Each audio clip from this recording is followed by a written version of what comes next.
This is not something that we can send to a client, right? And I know that the magic begins in the pre-production and production phase, but the real transformation happens in post-production. So how can we turn this shot into something like this? Let's jump into the computer. The first thing we're gonna do is open the software we'll be using to edit the images. In this case, I'm using Capture One, but you can use Lightroom if you want.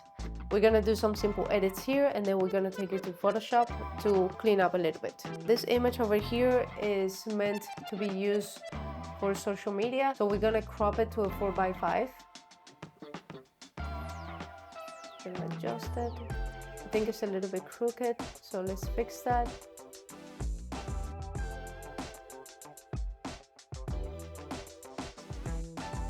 The next thing we're going to do is change the white balance.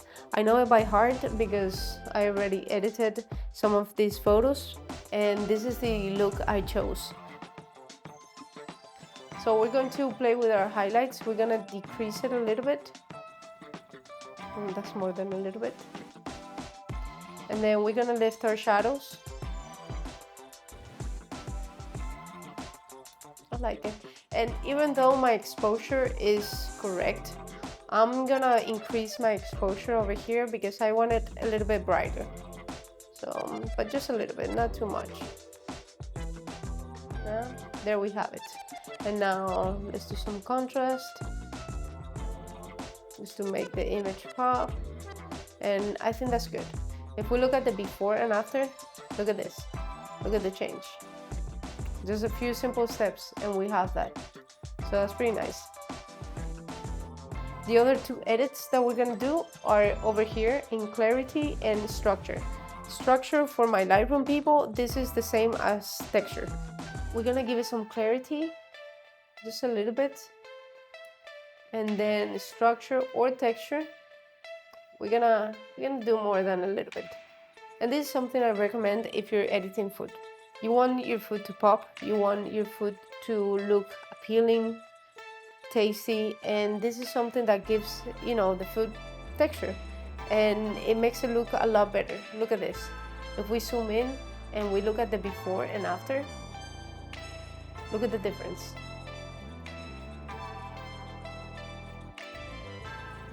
And I am pretty happy with this photo. Right now, I need to do some cleanup, but if you feel like this is your final photo, if this is what you want to send to your client, then you can do some vignetting if you like that and export it, and that's it. But in our case, we're gonna go into Photoshop. Right click this photo over here and we hit edit into Adobe Photoshop and edit variant.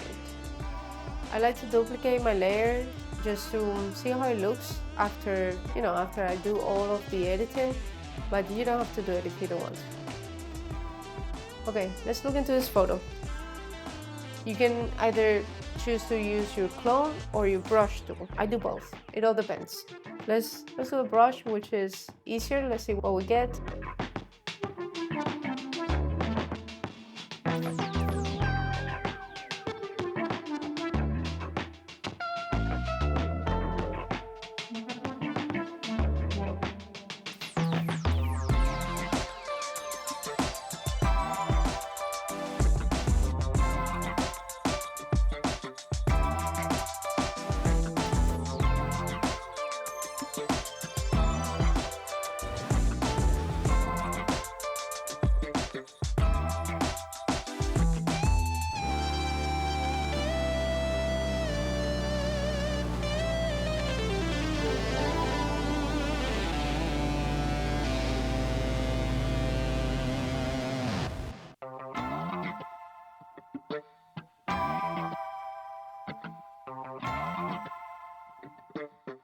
Now my favorite tool to use, AI.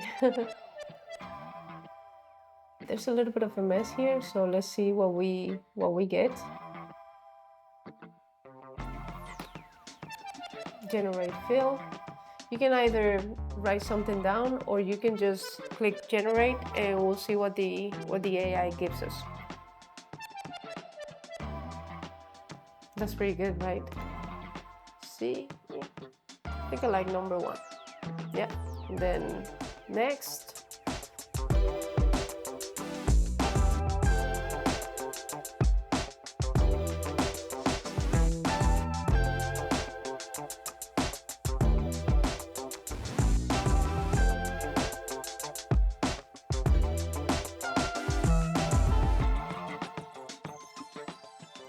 So now that we have the final image and I'm pretty happy with it, I think we can export it and send it over.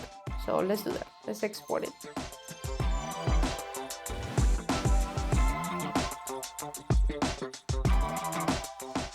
So there you have it. We transform a raw image into something completely different, something that is really appealing, eye-catching, and that it made me hungry, for sure. It made me hungry. But remember, pre-production and production are important. Of course, you gotta nail those down, and you also have to do it in order to have a post-production phase. But in post-production, you have the capacity, you have the ability to be as creative as you want, to give it the style that you want or that the client requires. So, you know, have fun with it, see what you like, experiment, and if you have a chance and you have never tried Capture One, do it. It's a nice tool. Anyways, thank you so much for watching, and if you found this video helpful, don't forget to like, comment, and subscribe for more tips and tutorials. Also, if you have any questions, any comments, don't hesitate to leave those thoughts down below. I'll be happy to read you, and I'll see you in the next video.